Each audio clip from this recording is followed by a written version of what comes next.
Hablando de lo que acabo de mencionar, vamos a abrir nuestras Biblias al capítulo 2 de Efesios hoy. Capítulo 2 de Efesios. Continuamos en el estudio de esta carta de Pablo a los Efesios y nos encontramos en el capítulo 2 y hoy en particular en el versículo 4, comenzando ahí. Dice así, Pablo: pero Dios. Noten ustedes que hay una pausa y un contraste que obviamente veremos entre los primeros 3 versículos y lo que ahora Pablo comienza a explicar. Pero Dios, que es rico en misericordia, de lo cual acabamos de cantar, por causa del gran amor con que nos amó. 2 palabras comienzan el versículo 4 y una nueva sección en el argumento de Pablo. 2 palabras, pero Dios. Lloyd Jones certeramente comenta en su exposición de este pasaje en Efesios 2 que estas 2 palabras por sí mismas en un sentido contienen todo el Evangelio.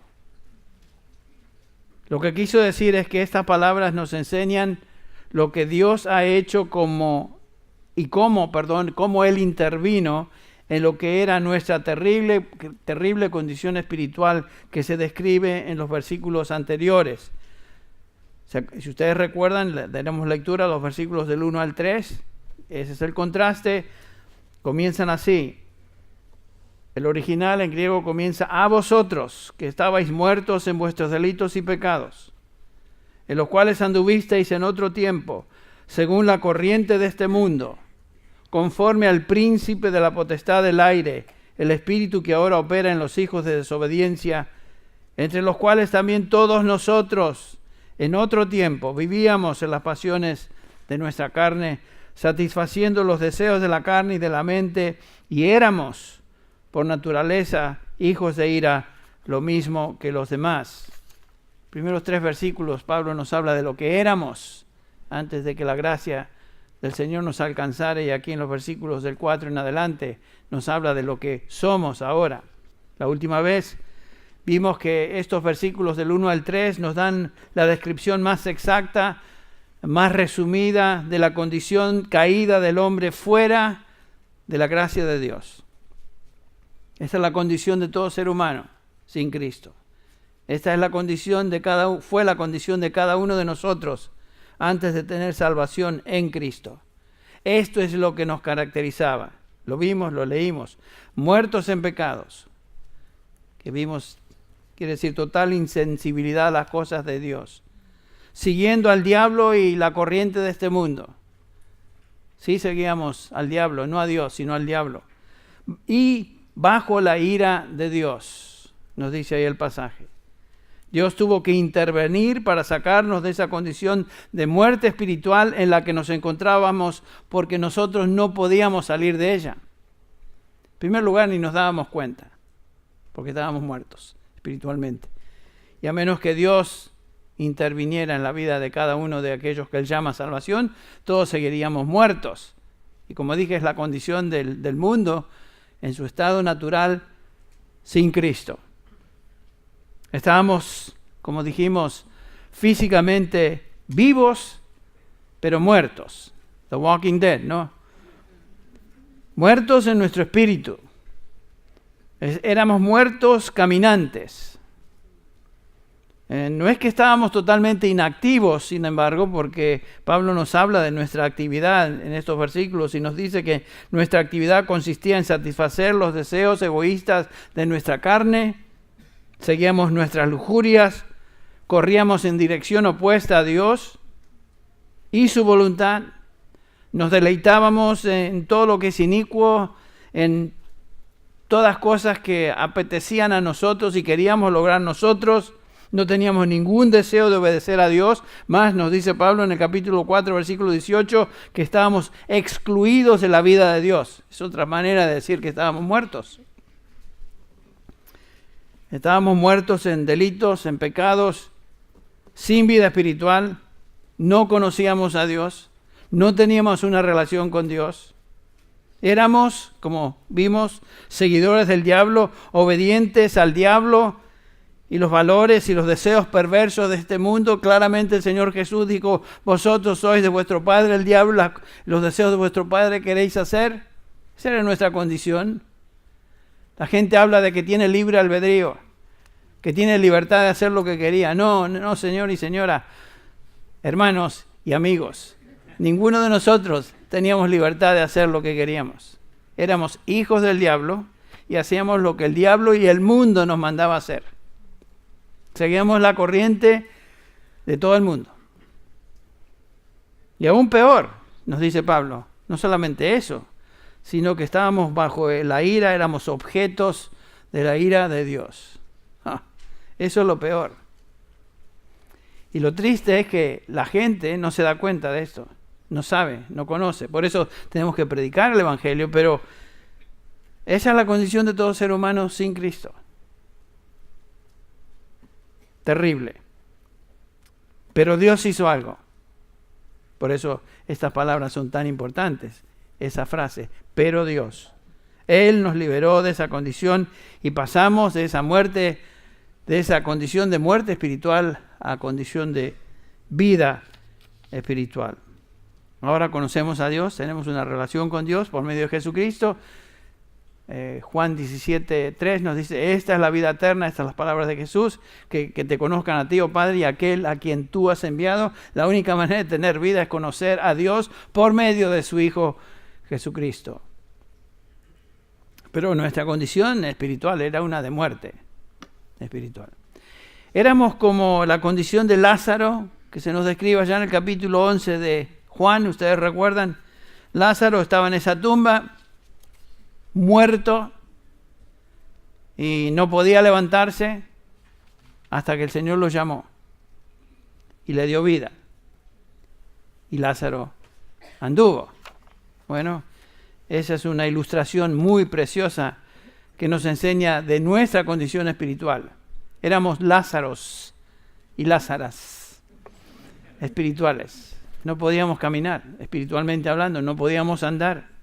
El Señor nos llamó estando espiritualmente muertos y nos dio vida y comenzamos a andar. Comenzamos a andar. Pero Dios lo hizo.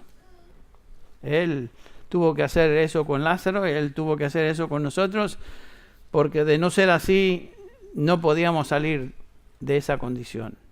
Él tomó la iniciativa en la salvación y la llevó a cabo, sin ninguna intervención nuestra, sin ninguna intervención humana. Dios no miró hacia el mundo y notó algunos pecadores mejores que otros, quienes consideró dignos de salvación y a otros indignos de salvación. Esa no fue la cosa, porque éramos todos indignos de salvación, porque todos estábamos muertos. Éramos como entrar en un cementerio lleno de cadáveres. Obviamente eso es lo que se ve en el cementerio. No los vemos, pero sabemos que están ahí. Esa es la condición de la humanidad ante Dios.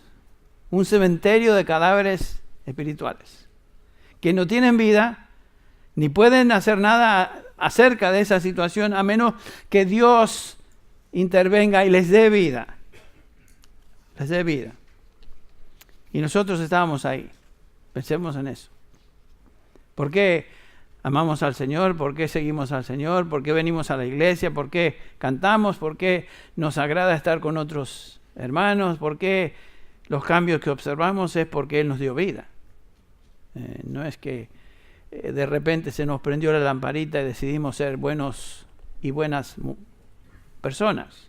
Dios tuvo que intervenir.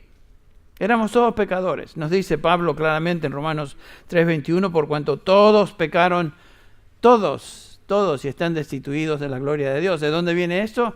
Desde el capítulo 3 de Génesis nos dice Pablo que el pecado entró en el mundo por un hombre, y la muerte por el pecado. Así también la muerte se extendió a todos los hombres, porque todos, sin excepción, pecaron. Ese es Romanos 5:12. Todos pecaron. En términos de su condición espiritual, no hay pecadores mejores que otros. No hay. porque todos están muertos. Y en camino, por supuesto, a una eternidad separados de Dios y a condenación eterna. Muertos espiritualmente y muertos, la muerte llegará finalmente a cada uno de los seres humanos. Ninguno podía hacer nada en cuanto a su condición de insensibilidad a las cosas de Dios. Todos éramos incapaces de la más mínima reacción hacia Dios. Pablo dice que estábamos excluidos de la vida de Dios. La gente piensa que hay gente religiosa y que son buenos y que buscan a Dios y que de alguna manera se acercan y van a estar más cerca de Dios y Dios va a tomar en cuenta eso. ¿Saben qué? La Biblia nos dice que estábamos todos muertos y no hay grados de muertos ni de mortandad. Estamos todos muertos. Hay grados de corrupción física del cuerpo, pero no grados de muerte. Entonces podemos darnos cuenta de la importancia, del significado y el ímpetu que tienen estas dos palabritas. Pero Dios, en esa condición de total y absoluta inhabilidad, Dios interviene. Dios. La única razón, escuche muy bien y que se nos grabe, la única razón que la Biblia nos da porque alguien es salvo se atribuye a Dios. Solamente. Dios es el autor de nuestra salvación. No es que algunos, como dije, buscaban a Dios. Por lo tanto, encontraron salvación. Claro, ya buscaban a Dios y encontraron salvación. No, la Biblia es clara en decirnos, Romanos 3 otra vez, no hay quien busque a Dios. No hay quien haga lo bueno. No hay ni siquiera uno. Eso es contundente, eso es universal. O sea, no hay quien busque a Dios. Hay gente religiosa y hay gente que por medio de la religión piensan que van a alcanzar a Dios, pero no hay quien busque a Dios en términos de tener una relación personal con Dios porque están muertos. ¿Me explico? Eso es lo que la Biblia claramente nos enseña. La salvación se origina en el carácter de Dios. Tiene que ver sola y exclusivamente con Dios. Él nos salvó porque fue su voluntad salvarnos. Por eso Pablo ya nos hizo ver eso en cuanto a la voluntad de Dios en el capítulo 1, versículo 11. Al final de este versículo dice Pablo que Dios obra todas las cosas conforme al consejo de su voluntad. Todas las cosas. Obviamente nuestra salvación. Fue voluntad de Él salvarnos. No tiene nada que ver con nosotros.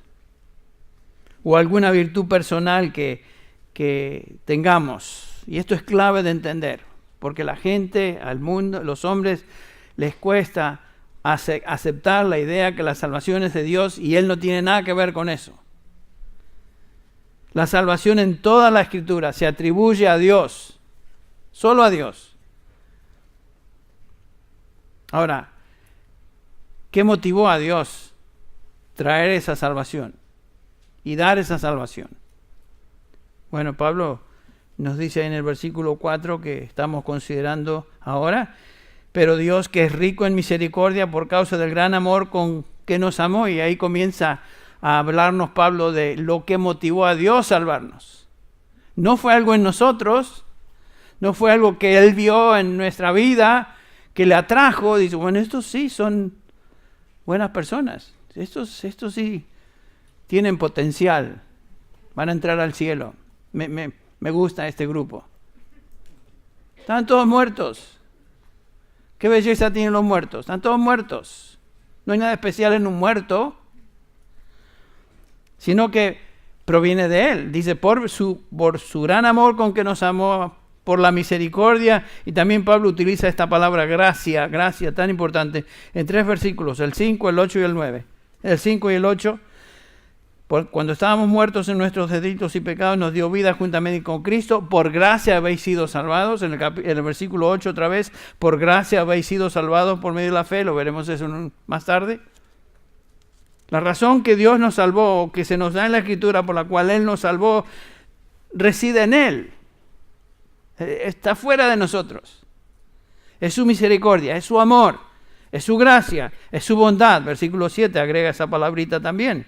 Pablo dice, las sobreabundantes riquezas de su gracia por su bondad para con nosotros en Cristo Jesús. Esa es otra palabra que ilustra lo que Pablo está diciendo, está tratando de enseñarnos, que la salvación es totalmente de Él.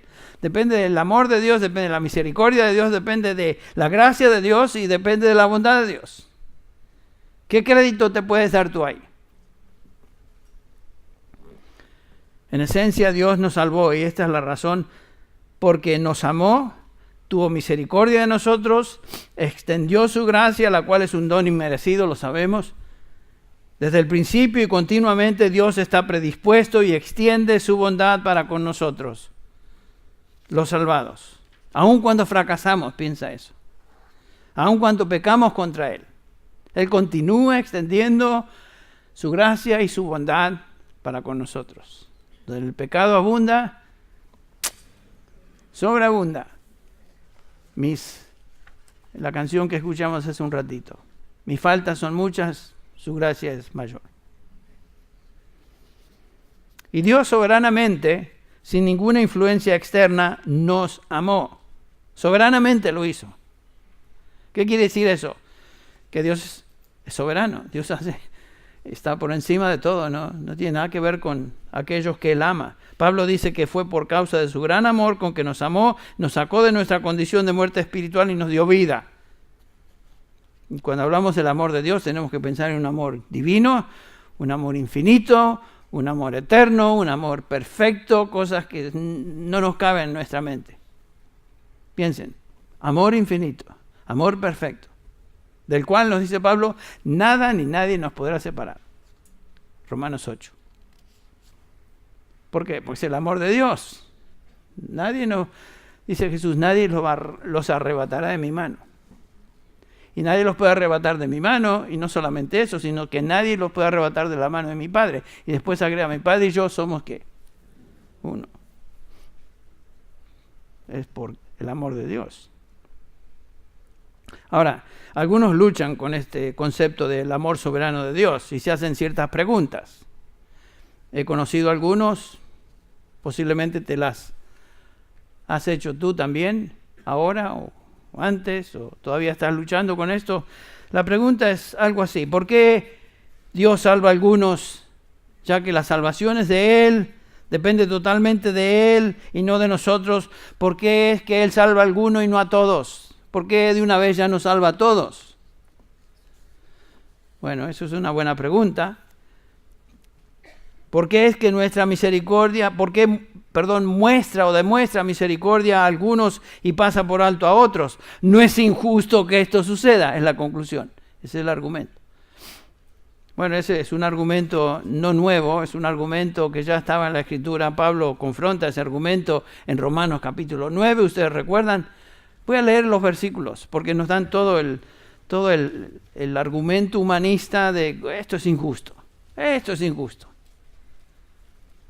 Bueno, injusticia juzgándolo como una mente totalmente humana. Pero noten cómo Pablo, hablando aquí, capítulo 9 de Romanos, lo voy a leer, ustedes me siguen con la vista, versículos del 11 al 24. Este es el apóstol Pablo hablando de cómo Dios opera con los seres humanos, particularmente en el caso aquí de dos individuos.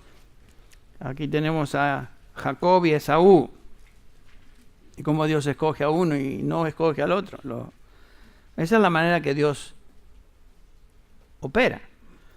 Porque aún los mellizos, el versículo 11, porque aun cuando los mellizos no habían nacido y no habían hecho nada, ni bueno ni malo, para que el propósito de Dios conforme a su elección, ahí está, es la elección divina, permaneciera no por las obras, sino por aquel que llama, se le dijo a ella: el mayor servirá al menor. Tal como está escrito, a Jacob amé, pero a Esaú aborrecí. Suena fuerte, ¿no?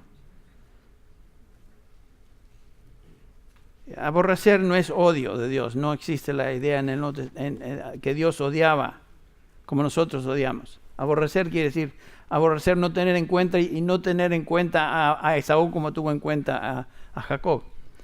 ¿Qué pues diremos entonces? Continúa diciendo Pablo. ¿Que hay injusticia con Dios o en Dios? Ven, ese es el argumento. Eso es injusto. De ningún modo. Porque él dice a Moisés, tendré misericordia del que yo tenga misericordia y tendré compasión del que yo tenga compasión. Es prerrogativa de Dios hacer lo que Dios quiere hacer. Así que, dice Pablo, continúa diciendo, no depende del que quiere ni del que corre, o sea, ni del que desea ni del que corre, sino de Dios que tiene misericordia. Otra vez, es de Dios. Por eso debemos pensar en lo que Pablo está diciendo aquí, pero Dios, por causa de su gran amor, por la gran misericordia, es de Dios. Si no fuera por eso, hermanos, estaríamos todos separados de Él. No depende del que quiere ni del que corre, sino de Dios que tiene misericordia, porque la Escritura dice a Faraón, para esto mismo te he levantado, para demostrar mi poder en ti, para que mi nombre sea proclamado por toda la tierra. Así que del que quiere tiene misericordia, y al que quiere endurece. Y ahí sale el argumento otra vez. Me dirás entonces, ¿por qué pues todavía reprocha a Dios? Porque ¿quién resiste a su voluntad? Buena pregunta. Al contrario, noten que Pablo ni siquiera se pone a debatir, ni tratar de decir algo así para hacerlo más calmada la cosa. Oye, ustedes me malentendieron. Nada de eso. No, dice, al contrario, ¿quién eres tú, hombre, que le contestas a Dios? El Todopoderoso, el Creador de todo, el Señor del universo. ¿No tiene Él la prerrogativa de hacer lo que desea hacer? ¿Dirá acaso el objeto modelado al que lo modela, ¿por qué me hiciste así? Imagínense un vaso de barro que le diga así al alfarero. ¿O no tiene el alfarero derecho sobre el barro de hacer de la misma masa un vaso para uso honroso y otro para uso deshonroso? ¿Y qué si Dios, aunque dispuesto a demostrar su ira y hacer notorio su poder, soportó con mucha paciencia vasos de ira preparados para destrucción? No es que Dios los preparó, ya venían preparados, en contraste a los vasos de misericordia que veremos en un instante. Todo el hombre, todos los pecadores van en camino a la perdición. Y ahí van todos. Dice, lo hizo para dar a conocer las riquezas de su gloria sobre los vasos de misericordia que de antemano Él preparó para gloria. Aquí sí, es la intervención divina en la vida de aquellos que Él salva. Él preparó de antemano para gloria. Y aquí Pablo definitivamente está hablando de salvación, está hablando de gloria eterna. ¿Quiénes son estos? Pregunto. Bueno, ahí el versículo 24 nos da la respuesta del apóstol Pablo. Es decir, nosotros. ¿Quiénes somos nosotros? Vasos de misericordia. Aquellos a quienes también llamó, no solo de entre los judíos, sino también de entre los gentiles. O sea, aquí Pablo está hablando de que la salvación es para todos, judíos y gentiles. Es por pura misericordia de Dios que somos salvados. Es por pura misericordia de Dios que alguna persona se salva. Es por amor de Dios, es por gracia de Dios, es por su bondad. Es pura misericordia. Y este pasaje llama a los salvados, noten, vasos de misericordia que Dios preparó de antemano para gloria. Qué precioso, ¿no? Entonces, en lugar de arguir, nos sometemos, nos doblegamos ante lo que Dios dice en su palabra y alabamos su nombre. Eso no es injusticia, que Dios escoja, que Dios tenga misericordia, que Dios tenga compasión en algunos y no en todos, porque Él es Dios. Eso no es injusticia. ¿Saben por qué? Porque el hecho es este, que si Dios nos diera lo que es justo o lo que merecemos, ¿cuántos de nosotros llegaríamos a gloria? Absolutamente cero. Un bunch de muertos espirituales, un grupo así de personas insensibles a Dios que ni les importa a Dios, hacen lo que quieren.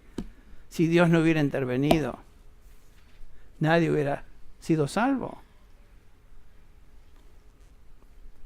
Bueno, entonces no es injusticia, Dios no es injusto, Dios hace como Dios hace lo que Él determina es justo, y todo lo que Dios hace es justo. Acusar a Dios de ser injusto porque tiene misericordia de algunos y no de todos. Dice Pablo, ¿quién eres tú, hombre, para argumentar con Dios? ¿Quién eres tú? ¿Quién es que tú te crees? Bueno, yo no entiendo por qué Dios escoge a algunos para salvación y no salva a todos. Esa pregunta que se hace, no la entiendo yo, no la entiende MacArthur, no la entiende ningún teólogo, no la entiende nadie, porque Dios no ha revelado eso. Y llega el momento cuando tenemos que conformarnos, aceptar lo que Dios dice, y se acabó. Porque si Él no lo revela, quiere decir que Él no tiene intención de revelar más. Chito. Es como hizo Job. Hablé una vez, hablé 2 veces, me tapo la boca, ya no digo nada más. Lean el libro de Job. Antes te conocía de oídas, ahora te veo. Ahora mis ojos te ven. Y de Job de argumentar.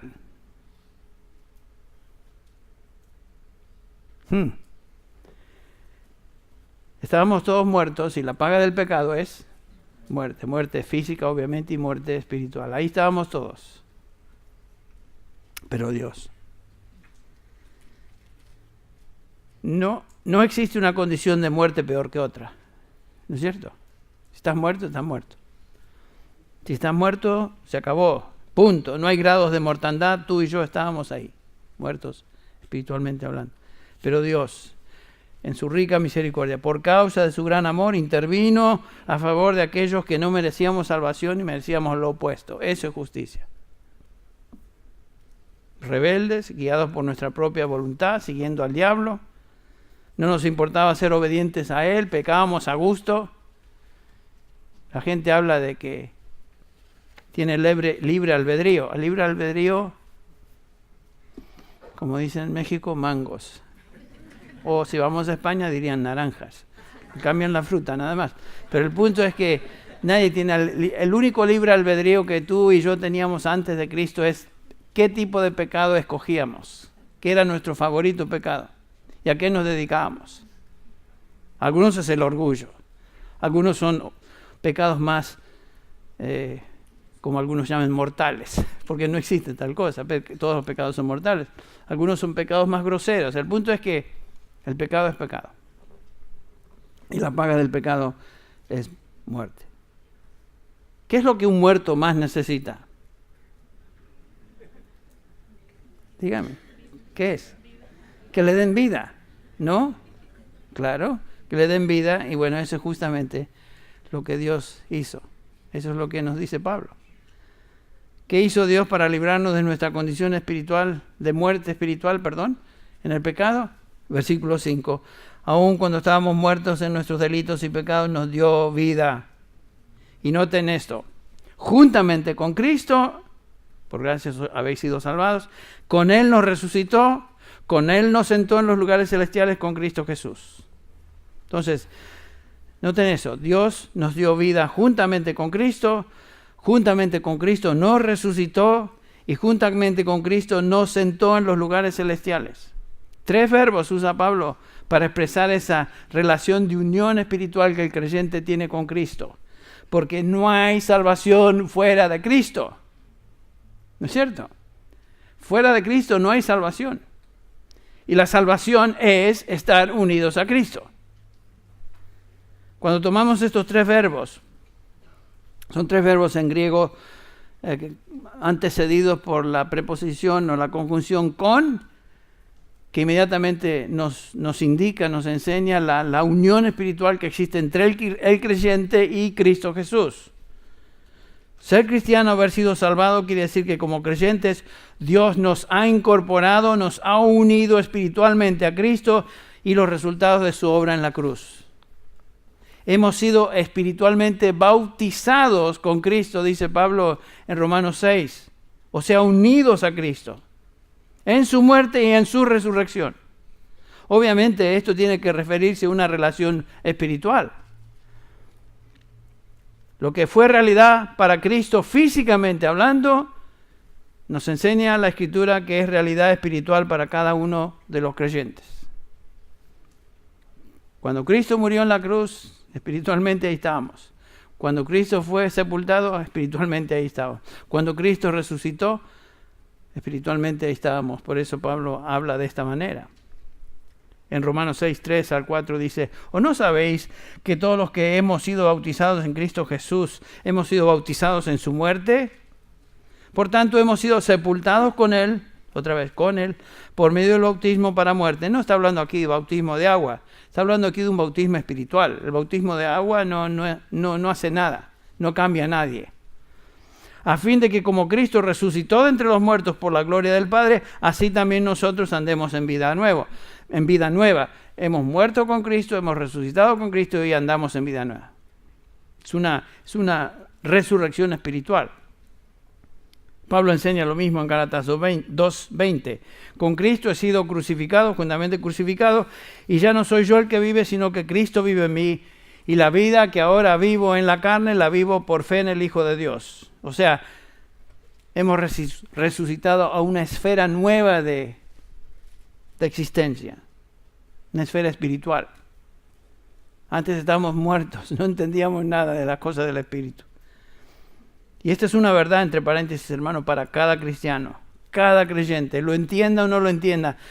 No hay cristianos que están aún esperando estar unidos a Cristo. Esta es una experiencia universal de cada hijo de Dios. Ser cristiano quiere decir estar en Cristo y con Cristo. Esta es la gran doctrina del Nuevo Testamento de nuestra unión con Cristo, esa unión espiritual. Que obviamente cada vez que Pablo se refiere a esa unión utiliza esta frase, en Cristo, en Él, en Cristo Jesús. Una y otra vez en sus epístolas, 164 veces Pablo usa esta expresión, en Cristo, en Él o en Jesucristo. Hablando justamente de nuestra relación de unión espiritual con Cristo.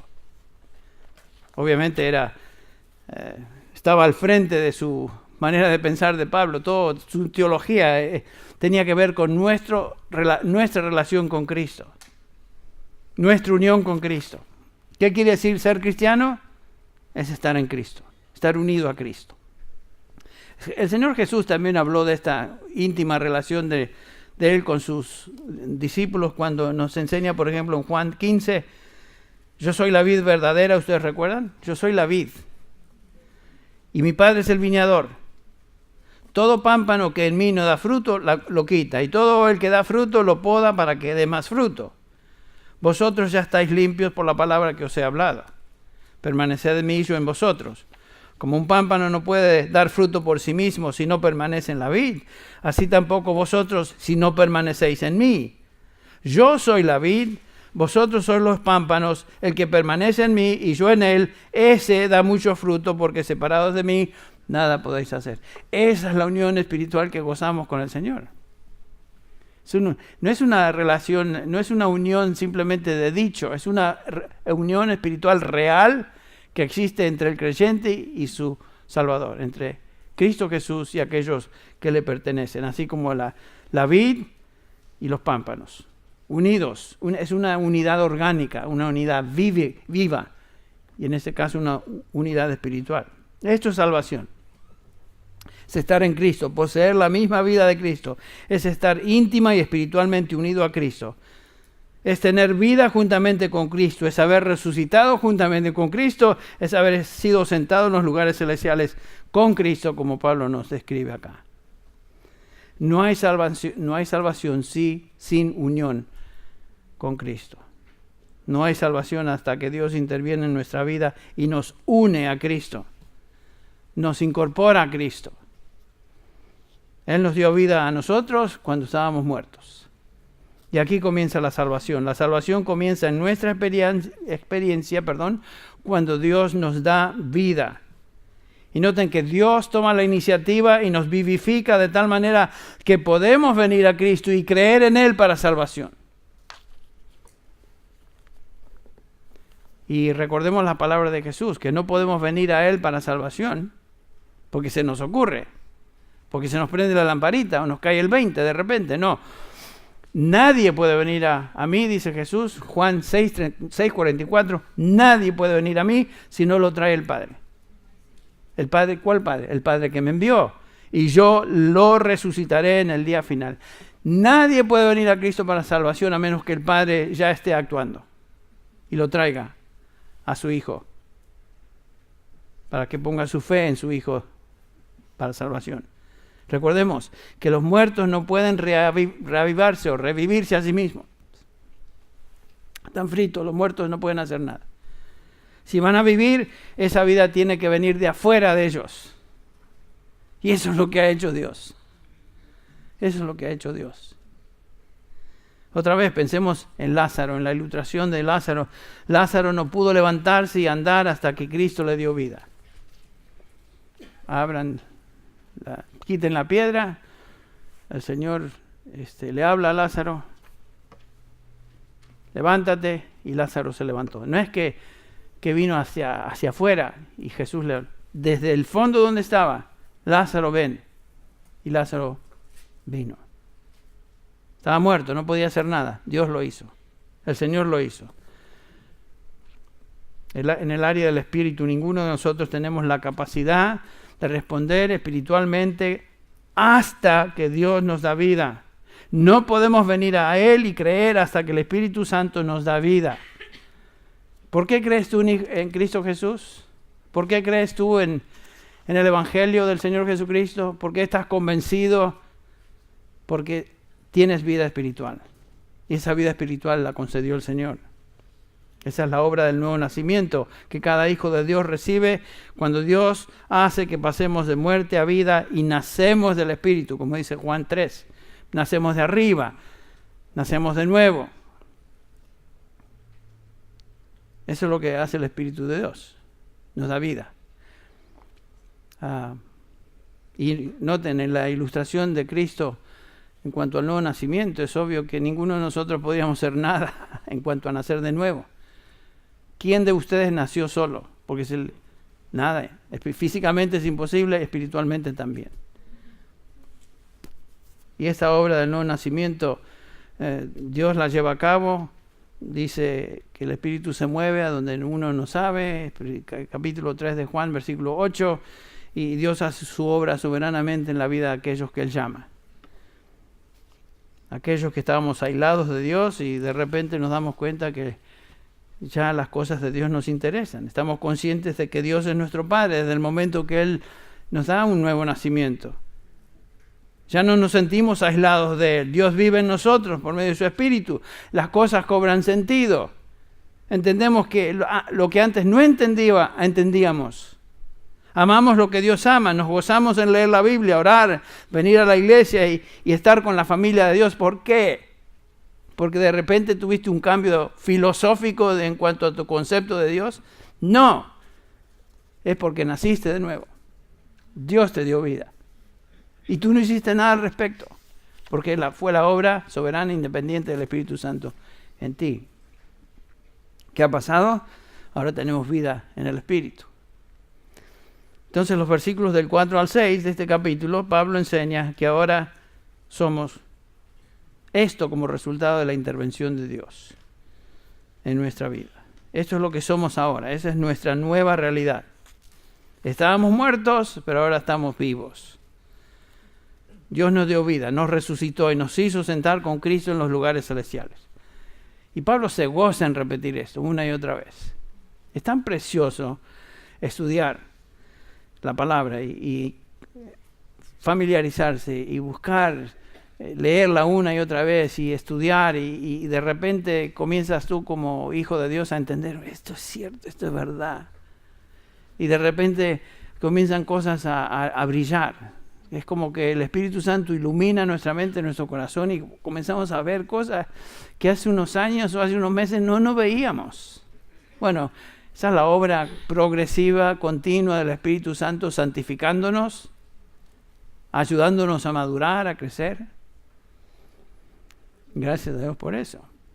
Y por supuesto no crecemos, ¿no es cierto?, sin estar expuestos a la verdad de Dios.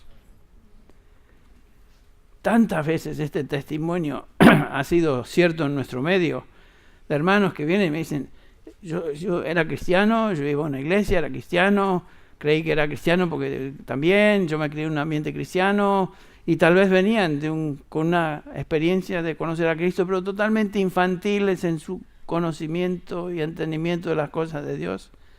Y de repente están expuestos a a la sistemática y continua enseñanza de la palabra de Dios, y una y otra vez dicen, comienzo a entender cosas que antes no entendía. No entendía. Porque ahí nadie enseñaba realmente, trazaba la Escritura. Bueno, gracias a Dios por eso. Es la obra del Espíritu Santo usando su palabra para edificación de su pueblo, los suyos. Bueno, aquí nos dice Pablo que Dios nos resucitó con Cristo y nos sentó con Cristo. Y alguien estará pensando, bueno, ¿estás diciendo, Henry, que como cristiano yo ya fui resucitado? Pensaba que eso era algo futuro. Bueno, sí, la resurrección física es futura. Esa es la resurrección en términos de nuestro cuerpo glorificado. Eso todavía no ha sucedido. Pero en términos de una realidad espiritual, dice la Escritura, dice Pablo, ya hemos sido resucitados y elevados a los lugares celestiales con Cristo Jesús. Ahí estamos. Ahí estamos. Donde Cristo está hoy, sentado a la diestra del Padre, intercediendo por nosotros, ahí estamos nosotros, aquellos que creemos en Él, espiritualmente hablando. Esa es nuestra posición. ¿Se acuerdan lo que dice Pablo en Filipenses 3:20? Porque nuestra ciudadanía está en los cielos, de donde también ansiosamente esperamos a un Salvador, el Señor Jesucristo. Esa es nuestra ciudadanía, ahí estamos. Lloyd Jones dice que nosotros los creyentes somos una colonia extranjera en esta tierra, porque nuestra ciudadanía está en los cielos. Este no es nuestro país. Estamos aquí por un tiempo. Dice el versículo 21, el cual transformará el cuerpo de nuestro estado de humillación, este cuerpo en el cual estamos hoy, en conformidad al cuerpo de su gloria, por el ejercicio del poder que tiene aún para sujetar todas las cosas a sí mismo. Aún este cuerpo físico va a ser transformado. Estamos ahí espiritualmente y estaremos ahí literalmente cuando Cristo venga y transforme nuestro cuerpo en conformidad a su cuerpo de gloria. Claramente nos enseña eso Pablo en Filipenses. Ahora, ¿para qué hizo Dios todo esto? Y Pablo contesta en el versículo 7. A fin de, o con el propósito de, poder mostrar en los siglos venideros las sobreabundantes riquezas de su gracia por su bondad para con nosotros en Cristo Jesús. Noten el enfoque divino que Pablo da a esto. ¿Por qué hizo Dios todo esto? Realmente nosotros no somos el enfoque ni el centro de todo. Dios lo hace con otra motivación.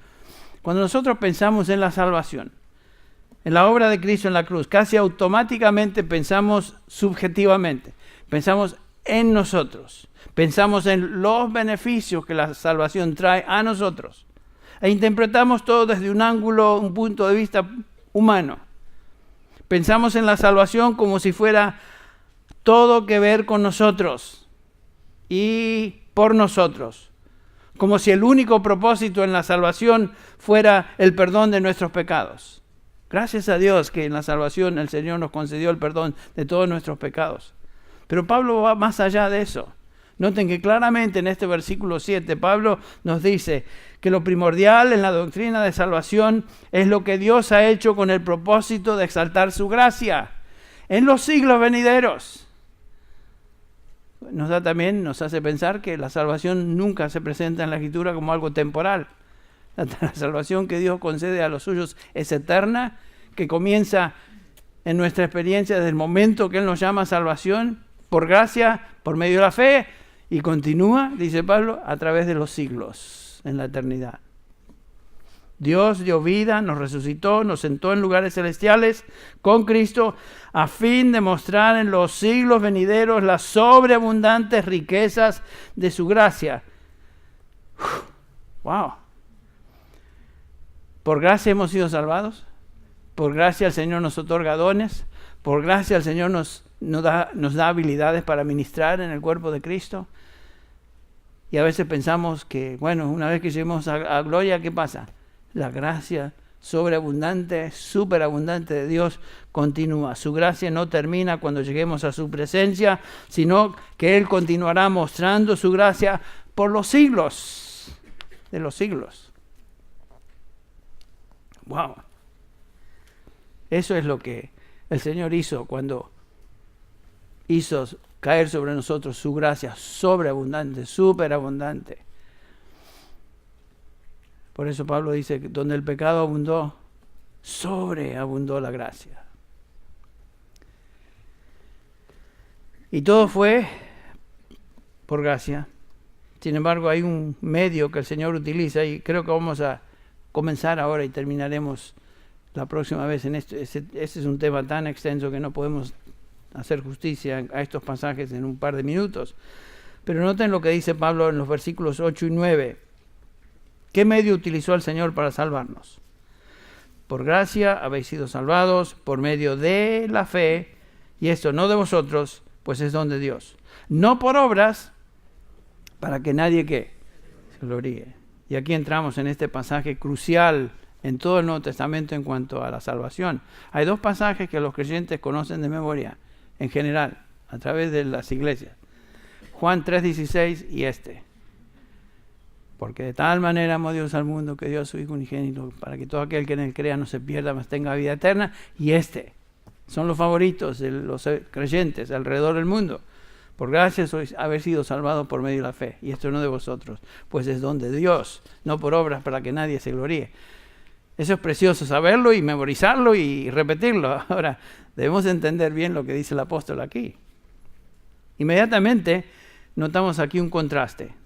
Dice que la salvación es por medio de la fe. No es por obras. Y las religiones del mundo presentan una salvación que siempre es por obras. O sea, el hombre tratando de alcanzar a Dios por medio de sus esfuerzos. La religión cristiana es la obra es de Dios y es por medio de la fe. Nuestras obras no entran en juego, no tienen nada que ver con eso. Y acá Pablo nos dice que somos salvos por medio de la fe. Bueno, ¿qué fe? ¿Qué tipo de fe? Es una buena pregunta. La fe que Pablo aquí está describiendo, a la cual él se refiere, no es una fe común, una fe normal, una fe natural que los hombres tienen. La fe natural de un individuo es algo que él dice tener fe, pero esa no es la fe que Pablo habla aquí, no es la fe que salva. La gente dice, yo tengo fe, por ejemplo, que si voy a este restaurante, aunque no lo diga, lo piensa, y voy a comer esa comida, me va a estar bien. ¿Cómo sabes tú que el cocinero no es un maquiavélico y le ha echado quién sabe qué cochinada ahí de veneno? La tomamos por fe. Algunos dicen, yo tengo fe que vamos a ganar en este partido.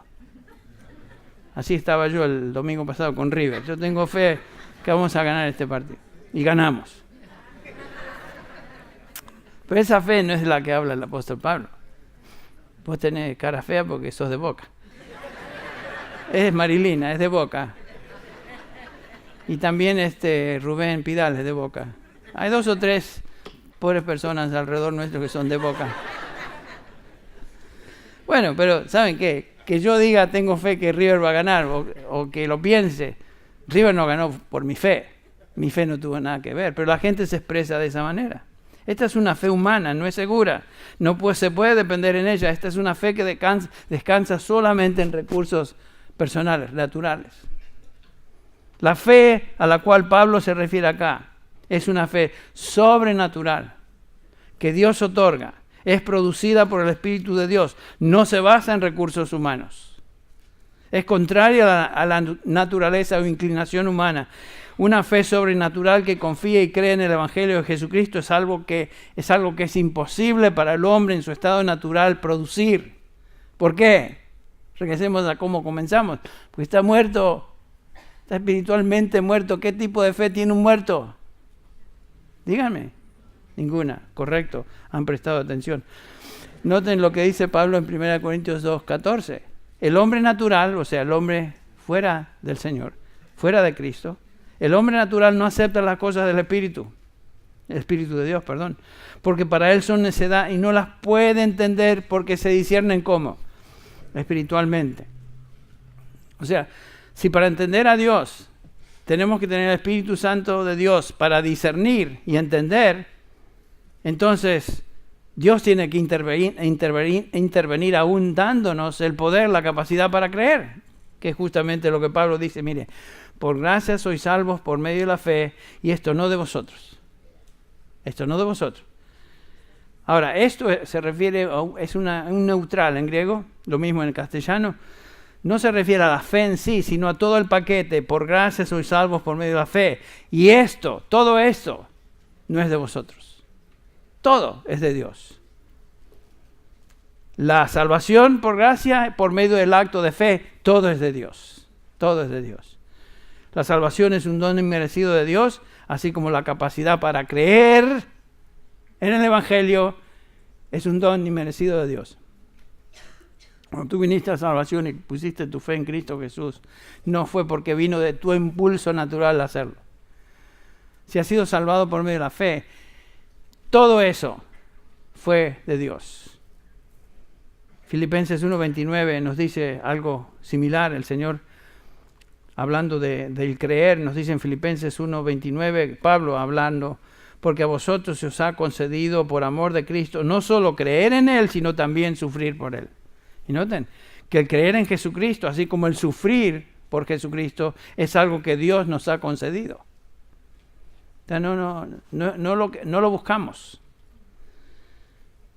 Por eso el Señor dice, nadie puede venir a mí a menos que el Padre lo traiga.